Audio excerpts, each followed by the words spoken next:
Как правильно настроить награды, как настроить АФК опыт, к каким устройствам лучше привязывать награды, какое значение ставить, маленькое, среднее или большое, и много-много других вопросов я раскрою в этом видео.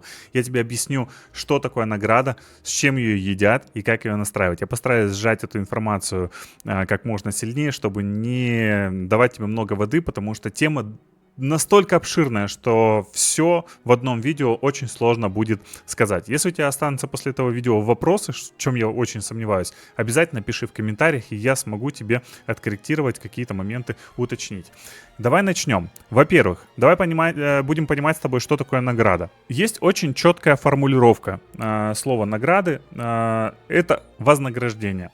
С устройствами Accolades, вот это вот то, что вы видите на экране, да, желтенькая награда. Вы можете настроить свои острова для игроков, чтобы они зарабатывали Battle Pass XP. То есть это официальный сайт Fortnite, как видишь. Здесь официальная информация в технической документации по Fortnite. Это ответ сразу тем людям на вопрос, которые часто пишут в комментариях: за это бан дадут, это нельзя, это все типа шляпа и все остальное. Не шляпа, это разрешенный метод вознаграждать игроков на своих картах. Даже больше скажу, когда ты становишься автором контента и когда ты начинаешь создавать какую-то карту, рекомендация от Fortnite говорит о том, что мы рекомендуем вам установить награды на свой остров, чтобы привлекать больше людей, чтобы вознаграждать своих игроков опытом и тем самым увеличивать удержание и так далее. Дальше, что мы должны понимать здесь? Есть определенные правила размещения награды. Здесь есть рекомендации по размеру награды. В ответ, кстати, на вопрос одного из подписчиков, есть ли какая-то рекомендация по установки XP в устройстве выдачи наград, типа маленькая, это слишком мало, но вроде как баланс между средним и большим и так далее. В общем, не буду дочитывать весь комментарий. Сами, если хотите, посмотрите, почитайте. Да, вот тут как раз описана рекомендация. При размещении устройства Accolades вы можете установить размер награды very small, small, medium, large и very large. То есть это очень маленькая, маленькая, средняя, большая и очень большая. Сумма не является фиксированным количеством XP. Ты не можешь установить: я хочу 50 тысяч вот на эту награду. Нет. Она идет просчитана алгоритмами игры. То есть Fortnite просчитывает, сколько на какую награду назначать опыт. Здесь есть еще очень важная информация. Вот.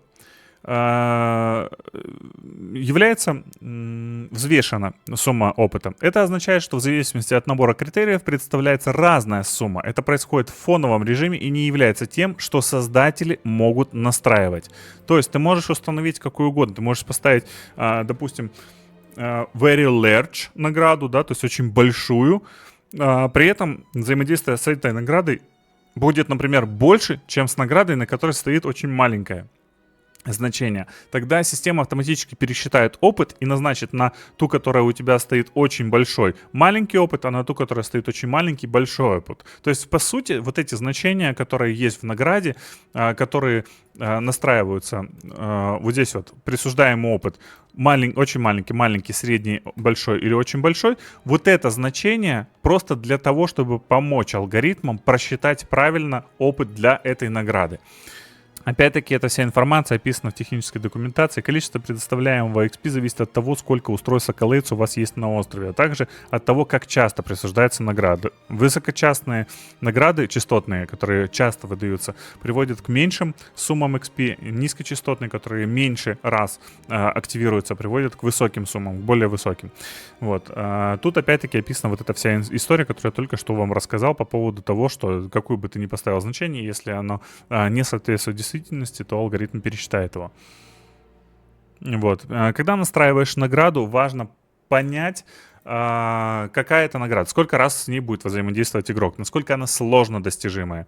Например, давай сейчас окунемся в настройку награды, ответим на вопрос одному из пользователей, как настроить АФК награды. Такой был запросик. Вот, расскажешь в ближайших роликах, как сделать, чтобы опыт капал, как на вот 2 минуте 11 секунд в моем видео, где карта на фарм опыта. Что за устройство используется для взаимной связи с устройством выдачи наград.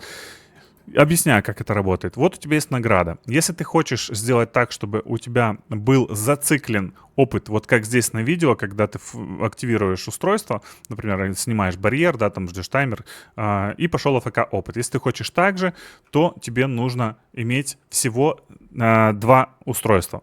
Это таймер и награда. При этом ты должен настроить это правильно. Ты сначала берешь одну комбинацию, ее максимально точно настраиваешь, как тебе нужно, все выставляешь, и потом копируешь сразу настроенные, тогда тебе не нужно будет по каждой награде проходиться и активировать каждую награду. Все, делаем 3 награды и 3 таймера. При этом мы должны с тобой привязать таймеры друг к другу. То есть первый таймер вот этот, когда заканчивается, он активирует таймер 2. Мы отправляем сигнал вот здесь на награду наградить, плюс активировать таймер 2. Запустить. Вот. Кстати, упустил момент. В таймере важно настроить... Мы просто не про таймеры говорим, я уже как-то цеплял эту тему, да, про настройки. Сейчас еще повторю немножечко. Возможность взаимодействия всегда нет, если ты не хочешь, чтобы просто во время игры к нему подошли, его запустили или остановили или еще что-то. То есть, чтобы не мог игрок во время игры с таймером взаимодействовать, с самим таймером. Вот. Потом на кого распространяется только игрок, опять-таки здесь важно поставить. И успех по окончании мы не меняем, а вот алгоритм действия при завершении нам нужно здесь поставить сбросить, чтобы он сбросился прогресс, чтобы он не был зациклен и чтобы он не отключился. Нам нужно сбросить. Вот. Отображение в игре сейчас я пока оставлю, но вообще по дефолту для таких задач нужно его скрыть. И также показывать в интерфейсе тоже, ну, мы сейчас прям сразу выключим, тоже нужно отключить, чтобы не было на середине экрана у тебя вот это вот тиканье значения. Все. Опять, видишь, я перенастроил, поэтому мне проще, чем настраивать каждую, мне проще вот эти две скопировать и продублировать. Вот, теперь мы ставим здесь таймер девайс 2. Запустить. Здесь таймер девайс 2 запускает таймер девайс 3.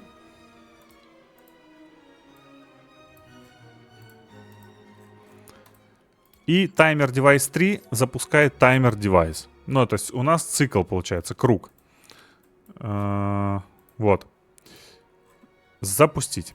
Все, теперь нам нужно сделать так, чтобы активировалось у нас первое устройство. Для этого давай поставим кнопку, самый простой способ, но также можно привязывать к разным вещам. К телепорту, когда человек телепортировался, к каким-то другим элементам. То есть на том этапе, на котором тебе нужно, чтобы активировалась эта связка, ты ставишь устройство нужное и привязываешь. Сейчас мы ставим кнопку, которая будет привязана у нас к таймер девайс. И тут запустить. Все. Теперь начинаем игру. Вот я специально таймеры оставил видимыми, чтобы можно было видеть, как они взаимодействуют. Награды по дефолту сразу невидимые, то есть их в игре не видно никогда. Нельзя сделать так, чтобы их было видно. Нажимаем кнопку, и у нас пошел, видишь? Раз, два, три. Раз, два, 3. И у нас непрерывно течет опыт на экранчике. То есть у нас каждую секунду идет выдача награды, но при этом не одной. То есть мы не нарушаем правила, у нас нет спама. А у нас идет разных наград выдача. То есть каждая награда раз в 3 секунды срабатывает. Это достаточно для того, чтобы не нарушать правила размещения наград. Вот. Вот что касается вот этой связки. Давай дальше разберем награду. Какие есть варианты взаимодействия, какие правильно настройки ставить и как вообще, с чем это едят. Давай посмотрим. Например, у нас с тобой будет задание. Задание, допустим, мы поставим с тобой это устройство заданий вот такое вот. Давай возьму его в интерфейс. Вот тут поставим и назначим, например, дистанция, да. Здесь есть расстояние, пройденное именно пешком, не когда ты бежишь со спринтом или не когда ты летишь, а именно пешком. Вот. Есть, например, расстояние на транспорте, в воздухе и так далее. Короче, это отдельная тема, настройка вот этих устройств. Давай мы сейчас возьмем вот такое вот пройденное расстояние. Это все расстояние в совокупности, и полет, и езда, и все остальное. Необходимое значение, давай поставим 20, например. Шагов нам надо. здесь можно также поставить стартовое значение. То есть можно, например, ну, ладно, не буду углубляться в эти настройки. Если будет кому-то важно, интересно такое разобрать, кому нужно будет настраивать задание, тогда отдельное видео сниму. Вот. Здесь есть вот такая штука. Закрепление в начале игры. Мы можем включить, и тогда, когда спавнится игрок на карте, у него сразу закрепляется это задание, и он его выполняет. Вот, естественно, значение в 20 шагов я поставил сейчас, чтобы наглядно показать, а тут можно поставить, допустим, и 5000, и 10 тысяч шагов, вот, то есть какое-то существенное значение, или там, допустим, одно устранение, 5-10 устранений и так далее. То есть разные значения, зависимо от того, какая у тебя карта и что ты на ней хочешь. Вот. У меня сейчас будет закреплено в начале игры, но если ты хочешь, чтобы это задание закреплялось после каких-то определенных действий, опять-таки здесь выключаешь и привязываешь устройство, которое его закрепляет. Короче, дальше погнали. Здесь мы не будем ничего менять. Вот, допустим, куда оно делось? Вот это поворот, ребята, просто исчезло. Ну как это вообще понимать? Ну как можно работать в творческом режиме, когда он так глючит, ребят? Ой, господи. Ладно, давайте заново сейчас настрою. Пройденное расстояние 20. Окей, все. Слава богу, остался. Он мог, кстати, упасть куда-нибудь под карту. Такое часто бывает. Это глюк в творческом режиме. Поэтому очень важно все-таки комбинировать свою работу с программой UEFN. Очень удобно там некоторые вещи делать. Конечно, не все строить как таковой там неудобно, но какие-то перемещать объекты или проверять объекты там очень удобно. Это отдельно тоже расскажу как, если кому-то будет интересно, если кто-то уже до этого дошел. Вот, смотри, мы настроили трекер, теперь мы настраиваем, чтобы он выдавал награду. Accolade 4 мы при завершении здесь выбираем «Наградить». Все, теперь после того, как пройдешь 20 шагов, будет награждаться вот эта награда. Там по дефолту стоит сразу средний опыт у этой награды. Вот сейчас мы это и увидим с тобой на экране. То есть идем. Вот видишь, появилось у нас задание слева. Я его не подписывал, ни название, ни описание не добавлял, поэтому там все пусто, но тем не менее появилось вот, что нужно 20 шагов пройти. Проходим. 16, 19, 20. Все. Средняя награда опыт. Получил. Все, и задание закончилось. Тут много разных настроек. Ты можешь сделать так, чтобы у тебя перезапускалось это задание и вот так вот циклично, сколько человек может его там 10-50 раз выполнить в течение одной игры. То есть это еще один из вариантов, как можно награждать своих игроков на карте.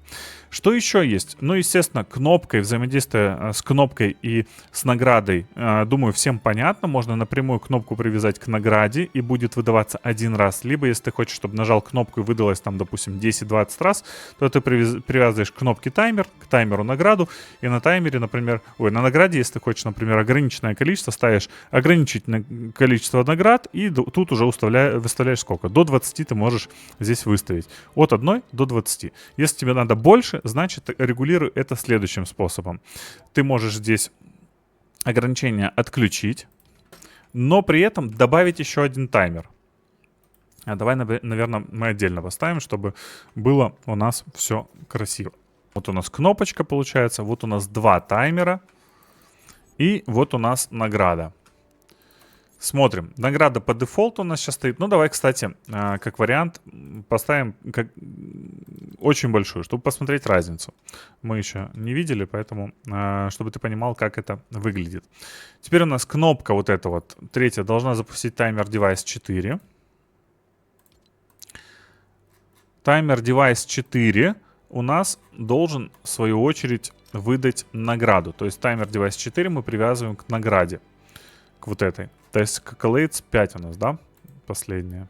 Наградить. Плюс этот таймер девайс 4 должен отправить на устройство таймер девайс 5, на следующее устройство, сигнал «Запустить». Есть. Настроили это. Давай меняем здесь значение на 2 секунды, например. Это минимальное значение, которое допустимо для выдачи одной награды. Каждые 2 секунды. Если поставить 1 секунду, это будет спам, и карту могут забанить. Вот. Все, у нас стоит 2 секунды. У нас стоит важный момент. Кстати, здесь у нас в этом случае важно поставить алгоритм действия при завершении перезапустить. Дальше остальные настройки, которые я уже показывал. Все. И вот этот таймер мы настраиваем на то количество раз, которое нам нужно, чтобы эта награда была выдана.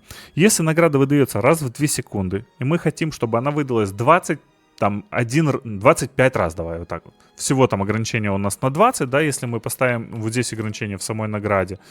Вот. Но нам нужно, чтобы было не 20, а 25, там, или 50, или 70, неважно абсолютно. То есть больше 20 мы регулируем это дополнительным таймером. Что меньше 20, вообще нам второй таймер не нужен. Мы просто здесь ставим ограничение в то количество, которое нам нужно, там, допустим, 16. И все, этот таймер будет дальше продолжать работать, но награда больше 16 раз не выдастся. Поэтому, если ты хочешь больше 20 раз выдать, то смотри, что мы делаем. Допустим, 25 раз. Раз в 2 секунды выдается награда. То есть 25 умножаем на 2 секунды, у нас получается 50 секунд. Нам нужно вот этот таймер настроить на 50 секунд.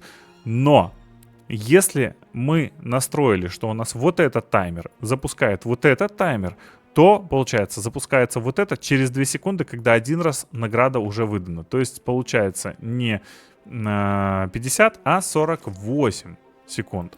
Вот. Я люблю брать среднее значение 49. Между 48 и между 50. Так, чтобы точно сработало. Все. И здесь нам не нужно, чтобы он перезапускался. Пусть он стопается после завершения. И все будет круто. Но теперь нам нужно еще сделать так, чтобы этот таймер отправил сигнал на вот этот таймер. То есть таймер девайс 5 отправляет при успехе на таймер девайс 4 сигнал завершить. Все, тогда у нас таймер девайс 4 остановится и больше не будет подавать сигнал на награду. Но если вдруг у тебя есть возможность на острове повторно запустить вот этот таймер, то есть у тебя кнопка не один раз используется, например, а еще какие-то другие способы есть, и надо ограничить тебе именно награду, то тогда ты привязываешь сюда к таймеру девайс 5 не таймер девайс 4, а саму награду. То есть Accolades 5, и здесь ставишь значение «Отключить». Тогда 100% по истечении вот этих вот 25 награждений у тебя отключится награда, и даже если будет девайс работать, таймер, награда не будет выдаваться. Давай посмотрим, как это работает.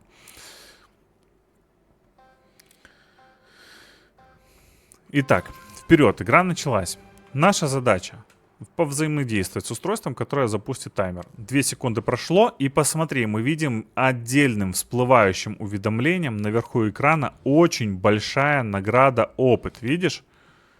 То есть все, что больше среднего, большая и очень большая, вот таким образом выглядит на экране. Здесь можно менять иконку, здесь можно подписывать награду, чтобы было это как-то очень значимо. То есть ты там супер-пупер молодец, очень большая награда, опыт твоя, допустим, да, то есть там будет цифра, количество опыта. Но если тебе нужно, чтобы это было как и с АФК опытом, одним сплошным числом на середине экрана, как это делается на картах для фарма опыта, то я тебе сейчас покажу, как это сделать. Давай сейчас дождемся и увидим, будет ли дальше выдаваться награда. 3, 2, 1, пэмс, все.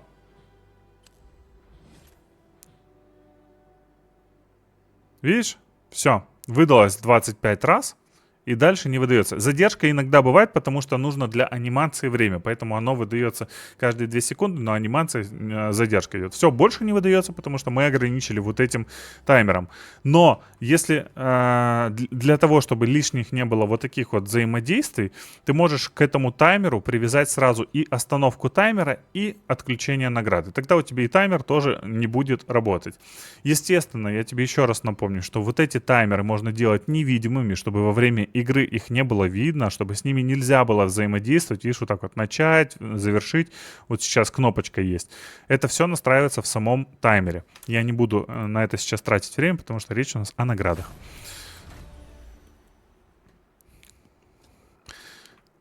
Дальше. Как убрать вот эту вот анимацию? Здесь очень просто. Раньше этого нельзя было делать, сейчас это стало доступно. Наконец-то починили. Вот. Присуждаемый опыт, когда у тебя больше среднего, вот средний всегда будет посерединочке, все аккуратненько, красивенько. Если большой или очень большой, будет анимация. Здесь эмблему можно ставить, выбирать какую хочешь. Тут множество всяких вариантов иконочек. Здесь можно настраивать дополнительные настройки, но давай не об этом. Чтобы не было вот этого большого уведомления сверху на экране, мы ставим размер рисунка small. Все, и теперь, когда мы с тобой взаимодействуем с этой наградой, у нас, получается, она идет так же, как АФК, маленькая вот этой вот строчечкой на экране. Очень большая награда опыт. Видишь, нет никакой дополнительной анимации, нет вот этого пятна на экране. И у нас не будет таким образом сбиваться начисление опыта, оно будет идти одной суммой, если это карта на фарм опыта, опять-таки, если в этом есть необходимость. Дальше погнали. Теперь давай быстренько, кратко пробежимся по устройствам, которым можно привязывать награды. На самом деле огромнейшее количество, просто гигантское количество этих устройств, но я несколько основных возьму. Смотри, есть устройство генератор охранников, генератор животных, генератор зомби всяких там и всего остального. Оно все по принципу одинаково настраивается, поэтому я остановлюсь только на одном устройстве, генератор охранников. Не буду прям все девайсы разбирать, потому что это будет просто бесконечно долго. Давай, погнали. Ставим.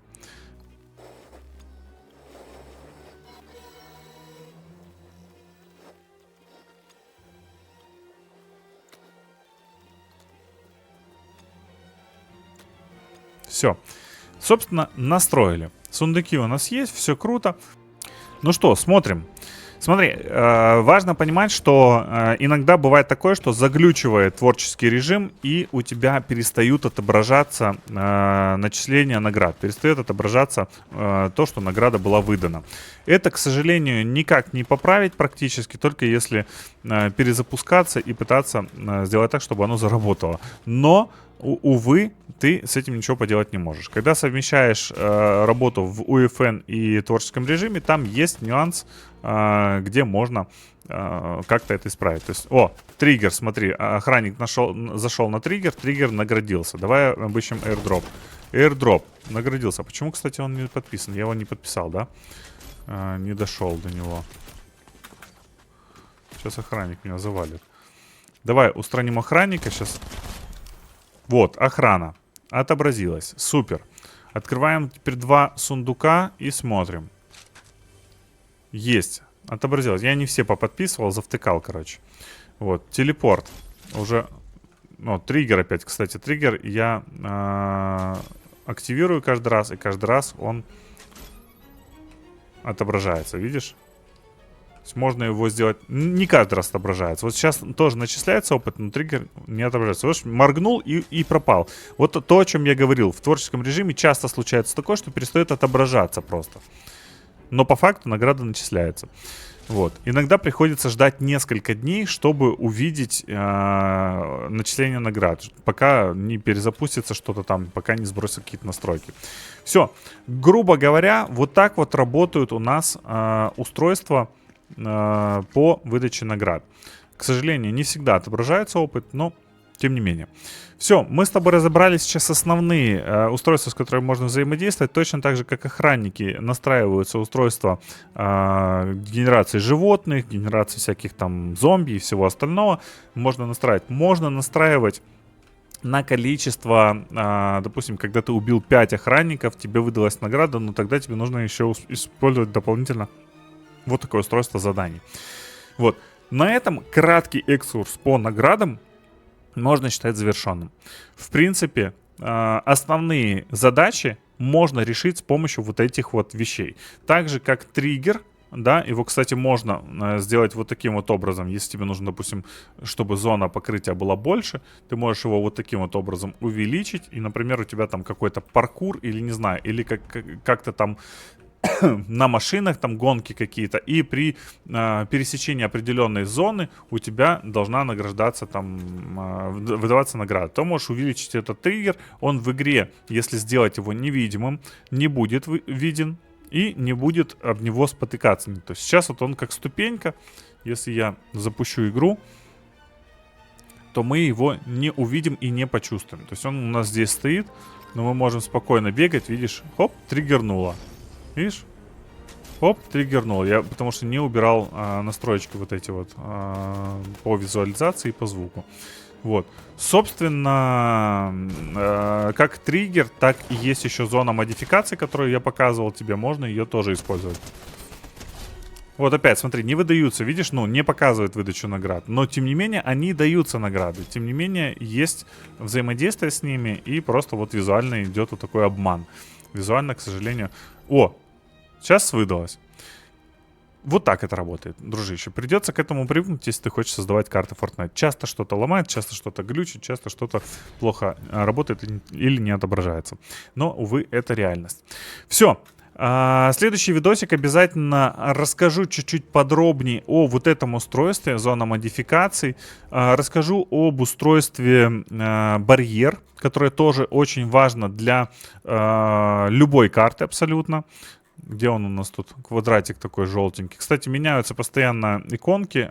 То оно вот такое, то оно как таблеткой выглядит. Вот. Это устройство барьер, которое вы наверняка множество раз видели. Расскажу о нем и много там еще интересной какой-нибудь информации дам. Все, ребяточки, всем пока, классного вам настроения. Не забудьте подписаться на канал, поставить лайкосик этому видосику, потому что я для вас очень стараюсь и делюсь с вами всеми знаниями, которые приобрел за больше, чем год работы с творческими картами. Хочу, чтобы каждый из вас имел доступ бесплатный, не то, что было у меня, и понятный. Все, адьос.